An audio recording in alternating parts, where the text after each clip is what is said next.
1,00,000 మంది శివభక్తులతో కలిసి మహారుద్రాక్ష పూజలో పాల్గొనండి. వెంటనే కాల్ చేసి మీ పేరును నమోదు చేసుకోండి.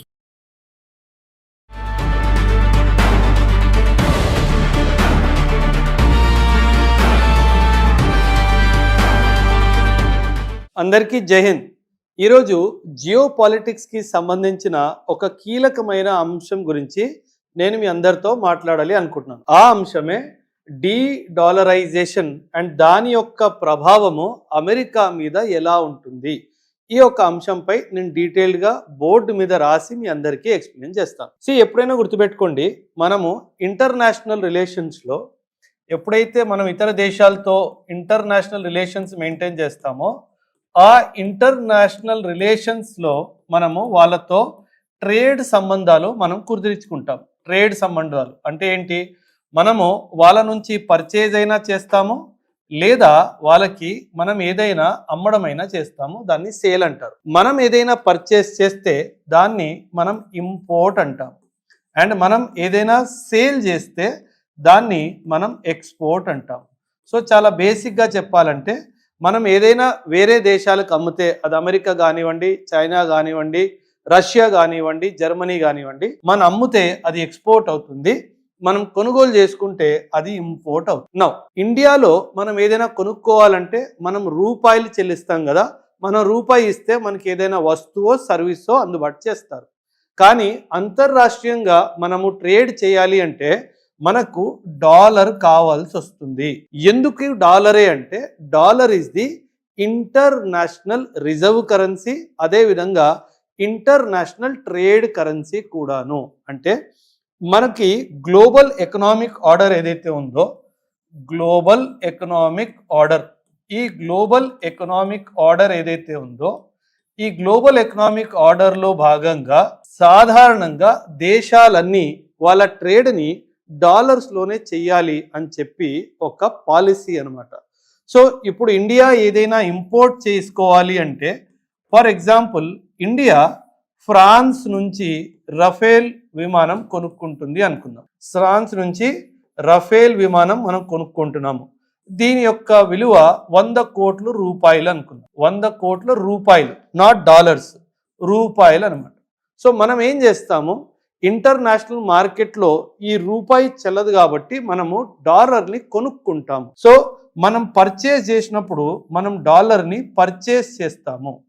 ఈ రూపాయలు ఇచ్చి మనం డాలర్ తీసుకొని ఈ డాలర్ వచ్చేసి మనం ఫ్రాన్స్కి ఇవ్వడం జరుగుతుంది. అప్పుడు ఏం జరుగుతుందంటే అంతర్రాష్ట్రీయంగా డాలర్ యొక్క డిమాండ్ పెరుగుతుంది అన్నమాట. ఎందుకంటే మనలాగా ఎన్నో దేశాలు వాళ్ళు అంతర్రాష్ట్రీయంగా ఏదైనా చేసుకోవాలి అంటే వాళ్ళకి డాలర్ అవసరం ఉంటుంది. కాబట్టి వాళ్ళు డాలర్ని కొనుక్కొని ఆ డాలర్ని ఫ్రాన్స్కి అందిస్తారు.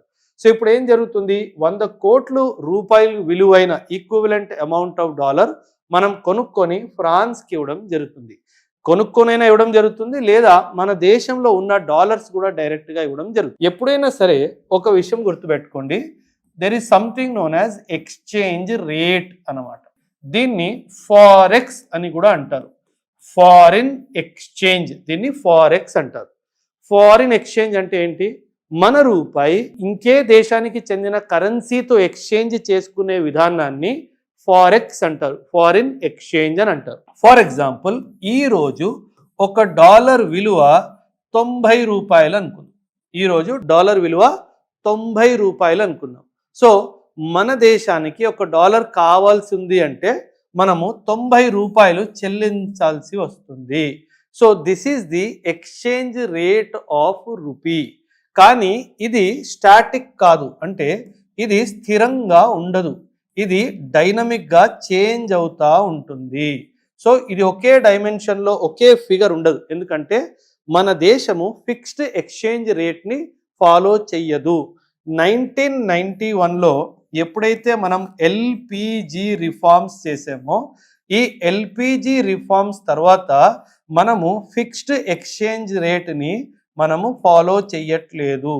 1991కి ముందేంటి, మన దేశం ఖచ్చితంగా చెప్పేసేది, ఎవరైతే ఇన్వెస్టర్స్ కానివ్వండి, ట్రేడర్స్ కానివ్వండి, బిజినెస్ మెన్స్ కానివ్వండి, వాళ్ళందరికీ మనం ఖచ్చితంగా చెప్పేసే వాళ్ళం, $1 ఇస్తే $1 కోసము నేను 47 రూపాయలే చెల్లిస్తాను అని చెప్పి ఖచ్చితంగా చెప్పేసేవాళ్ళం. దీన్ని ఫిక్స్డ్ ఎక్స్చేంజ్ రేట్ అంటారు. అంటే ఈ ఫిగర్ ఒక ఎగ్జాంపుల్గా తీసుకున్నాను, అది యాక్చువల్ ఫిగర్ కాదు. కానీ 1991లో మనము ఇలా ఎల్పిజి రిఫార్మ్స్ చేసిన తర్వాత మనం ఫిక్స్డ్ ఎక్స్చేంజ్ రేట్ నుంచి ఫ్లోటింగ్ ఎక్స్చేంజ్ రేట్కి మనము మారడం జరిగింది. ఈ ఫ్లోటింగ్ ఎక్స్చేంజ్ రేట్ అంటే ఏంటో మీ అందరికీ నేర్పిస్తాను, వినండి. ఫిక్స్డ్ ఎక్స్చేంజ్ రేట్లో ప్రభుత్వమే నిర్ధారిస్తుంది $1కి బదులుగా నేను ఎన్ని రూపాయలు ఇస్తాను అన్నది. కానీ ఈ ఫ్లోటింగ్ ఎక్స్చేంజ్ రేట్లో మాత్రము ప్రభుత్వం కాదు, మార్కెటే డిమాండ్ డిసైడ్ చేస్తుంది. ఎలాగో చెప్తాను, వినండి. చాలా ఇంపార్టెంట్. ఎందుకంటే ఈ కాన్సెప్ట్ అర్థమవుతేనే మనం డీడాలరైజేషన్ చేస్తున్నామంటే అసలు ఏం చేస్తున్నాము అన్న విషయం మీ అందరికీ చాలా స్పష్టంగా అర్థమవుతుంది. సో ఈ ఫ్లోటింగ్ ఎక్స్చేంజ్ రేట్లో ఇప్పుడు ఏం జరుగుతుందంటే market will determine the exchange rate. Market will determine the exchange rate. ఇది ఎకనామిక్స్లో కూడా ఒక చాలా ఇంపార్టెంట్ చాప్టర్ అనమాట. మీరు యూపీఎస్సి కానివ్వండి, ఏపీపీఎస్సి కానివ్వండి, టీజీపీఎస్సి కానివ్వండి, ఎస్ఎస్సి సీజీఎల్ కానివ్వండి, బ్యాంక్ ఎగ్జామ్ కానివ్వండి, ఇలా ఎన్నో ఎగ్జామ్స్కి మీరు ప్రిపేర్ అవుతున్నప్పుడు ఇలాంటి కాన్సెప్ట్స్ని మీకు ఇంటర్వ్యూలో అడుగుతారు, మెయిన్స్లో అడుగుతారు, ప్రిలిమ్స్లో కూడా అడుగుతారు. సో ఈ market will decide the exchange rate అంటే ఏంటి? సాధారణంగా ఎప్పుడైనా సరే ఒక ప్రోడక్ట్ తీసుకుందాం. సరే, మనం గోల్డ్ గురించి మాట్లాడు. గోల్డ్ ఒక అంచనా ప్రకారము విశ్వవ్యాప్తంగా ఒక రోజులో 10 కేజీలు వరకు లభిస్తుంది అనుకుందాం, for sale across the globe. And దీని యొక్క డిమాండ్ కూడా ఒక 10 కేజీలు అన్ని కంట్రీలు కలిపి రోజుకి 10 కేజీల గోల్డ్ని డిమాండ్ చేస్తున్నారు అనుకుందాం. అండ్ అప్పుడు గోల్డ్ యొక్క ధర, ప్రైస్ ఏదైతే ఉందో 1,50,000 ఉంది అని అనుకో. కానీ సడన్గా యుద్ధం జరిగింది. ఆ యుద్ధం జరిగినప్పుడు ఏం జరిగింది? ఆ యుద్ధం జరిగినప్పుడు గోల్డ్ యొక్క సప్లై పడిపోయి 8 కేజీలు అయిపోయింది. అండ్ డిమాండ్ మాత్రం 10 కేజీలే ఉంది. అప్పుడు ఏం జరుగుతుంది? డిమాండ్ కాన్స్టెంట్గానే ఉంది, డిమాండ్ పెరగలేదు, కానీ సప్లై పడిపోయింది. అప్పుడు ఏం జరుగుతుంది? ప్రైస్ ఆఫ్ ది గోల్డ్ పెరిగిపోతుంది. దీన్ని మనము market forces are determining the price of gold అంటాం. ఈ గోల్డ్ ప్లేస్లో ఈ గోల్డ్ తీసేసి మనం డాలర్ తీసుకొద్దాం. అంతర్రాష్ట్రీయంగా మార్కెట్లో ఈ డాలర్ వచ్చేసి ఒక $1 ట్రిలియన్ అవైలబుల్ ఉంది అనుకుందాం. ఈ $1 ట్రిలియన్ అవైలబుల్గా ఉన్నప్పుడు డాలర్ యొక్క డిమాండ్ కూడా 1 ట్రిలియన్ ఉంది అని అనుకుందాం. అండ్ దాని యొక్క ప్రైజ్ ₹90 ఉంది అని అనుకుందాం. సడన్గా మార్కెట్లో డాలర్ యొక్క సప్లై తగ్గిపోయింది. 1 ట్రిలియన్ నుంచి ఇది 800 బిలియన్కి వచ్చింది అని అనుకుందాం. ఇది 800 బిలియన్కి వచ్చింది అంటే అండ్ డిమాండ్ 1 ట్రిలియనే ఉంది అంటే అప్పుడు డాలర్ యొక్క ప్రైస్ ఏమవుతుంది? పెరిగిపోతుంది. ముందు నేను 90 రూపాయలు ఇస్తే మీరు $1 ఇచ్చేవారు, కానీ ఇప్పుడు బహుశా నేను 100 రూపాయలు కానీ లేదా 110 రూపీస్ కానీ ఇవ్వాల్సి వస్తుంది. అంటే ఇక్కడ ఏంటి? ప్రభుత్వం డాలర్ యొక్క రేటుని ఫిక్స్ చేయట్లేదు, మార్కెట్ మీద వదిలేసింది. అంటే the forces of demand and supply are determining the price of dollar in the international market. ఇప్పుడు డీడాలరైజేషన్ అంటే ఏంటో చెప్తాను, వినండి. ఇప్పుడు మనం ఏం చేసాము? విశ్వవ్యాప్తంగా ట్రేడ్ దేంతో జరుగుతుంది? డాలర్స్లో జరుగుతుంది. కానీ ఇప్పుడు సడన్గా ఏమైంది? ఫర్ ఎగ్జాంపుల్, మీరు న్యూస్ గనక ఫాలో అవుతున్నట్టయితే రష్యా రీసెంట్గా బంగ్లాదేశ్తో ట్రేడ్ చేస్తున్నప్పుడు రష్యా ఏమని చెప్పింది? బంగ్లాదేశ్, నువ్వు నాతో ట్రేడ్ చేస్తున్నావు కదా, నువ్వు నాకు డాలర్స్లో ఇవ్వాల్సిన అవసరం లేదు, నేను నీతో ట్రేడ్ చేస్తాను, నువ్వు నాకు రూపీస్లో డబ్బులు చెల్లించు అని చెప్పింది. కానీ ఇంతకు ముందు బంగ్లాదేశ్ రష్యాకి ఏమి ఇచ్చేది? డాలర్ ఇచ్చేది. కానీ ఇప్పుడు రష్యా బంగ్లాదేశ్కి ఏం చెప్తుంది? నువ్వు నాకు డాలర్ ఇవ్వనక్కర్లేదు, నాకు నువ్వు రూపాయలు ఇచ్చినా నేను యాక్సెప్ట్ చేస్తాను అని అంది. ఫర్ ఎగ్జాంపుల్, ఈ యొక్క బంగ్లాదేశ్ రష్యా ట్రేడ్ 1000 కోట్లు అనుకుంది. ఇంతకు ముందు బంగ్లాదేశ్ ఏం చెయ్యాలి? ఈ 1000 కోట్లని డాలర్లో కన్వర్ట్ చేసి అప్పుడు రష్యాకి ఇవ్వాలి. కానీ ఇప్పుడు ఆ అవసరం లేదు, ఇప్పుడు ఇండియా రూపీలో కన్వర్ట్ చేసి రష్యాకి ఇవ్వచ్చు. అంటే అంతర్రాష్ట్రీయంగా డాలర్ యొక్క డిమాండ్ 1000 కోట్లుగా తగ్గిపోయింది. అంటే డిమాండ్ తగ్గిపోయింది. డిమాండ్ తగ్గిపోయింది కానీ సప్లై తగ్గిందా? సప్లై కాన్స్టెంట్ గానే ఉంది అని అనుకుందాం. సప్లై కాన్స్టెంట్ గానే ఉంది, డిమాండ్ తగ్గిపోయింది. ఎంతకు తగ్గిపోయింది? 1000 కోట్లకి డిమాండ్ తగ్గిపోయింది.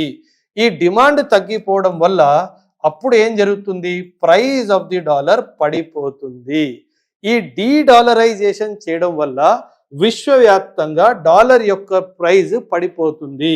ముందు నేను 90 రూపాయలు చెల్లించేవాడిని ఒక డాలర్ తెచ్చుకోవడానికి, ఇప్పుడు బహుశా 78 రూపాయలకే నాకు ఒక డాలర్ లభిస్తుంది.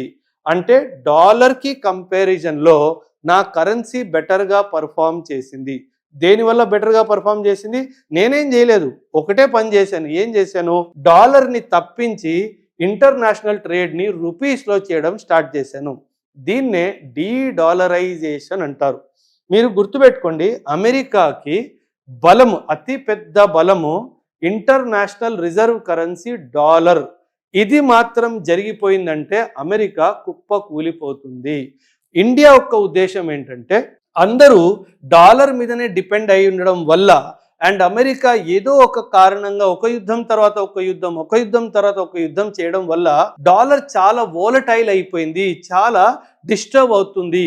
మనము ఒక రిజర్వ్ కరెన్సీ డాలర్ కాకుండా వేరేది తీసుకురావాలి అని చెప్పి విశ్వవ్యాప్తంగా ఎన్నో చర్చలు జరుగుతున్నాయి. అండ్ అందులో ముఖ్యంగా మన దేశము బ్రిక్స్ లాంటి ఒక సంస్థ ప్లాట్ఫామ్ మీద బ్రిక్స్ కరెన్సీ గురించి కూడా మాట్లాడడం జరుగుతుంది. ఇదే జరిగినట్టయితే అమెరికా యొక్క స్థాయి విశ్వవ్యాప్తంగా ఏదైతే ఒక సూపర్ పవర్ స్థాయి ఉందో ఆ స్థాయి నుంచి అమెరికా జరిగిపోయే అవకాశం కూడా ఉంది. అందుకే ఈ కాలంలో డీడాలరైజేషన్ జరిగింది అంటే మాత్రం అమెరికా ఖచ్చితంగా కుప్ప కూలిపోతుంది. అండ్ ఆ పని చేసే సత్తా మన భారతదేశానికే ఉంది. ఎందుకు మన దేశానికే ఉంది అంటానంటే విశ్వవ్యాప్తంగా చాలా ఎక్కువ శాతంగా ట్రేడ్ మనం చేస్తాము. ఇతర దేశాలు ఈ రిస్క్ తీసుకోకపోవచ్చు, కానీ రష్యా లాంటి దేశాల సహాయంతో బహుశా ఫ్యూచర్లో చైనా కూడా మనకి సపోర్ట్ చేస్తే బ్రిక్స్ ప్లాట్ఫామ్ ద్వారా గాను లేదా మన సొంతంగాను మనం డాలర్ని రీప్లేస్ చేసి రూపీ తీసుకొచ్చే అవకాశం ఉంది. ఇదే జరిగితే అమెరికన్ ఎకానమీ కంప్లీట్గా కొలాప్స్ అయ్యే అవకాశం కూడా ఖచ్చితంగా ఉంది. సో ఈ అంశంపై మీకున్న అభిప్రాయాన్ని కూడా ఖచ్చితంగా కమెంట్స్లో తెలియజేయండి. థ్యాంక్ యూ అండ్ జై హింద్.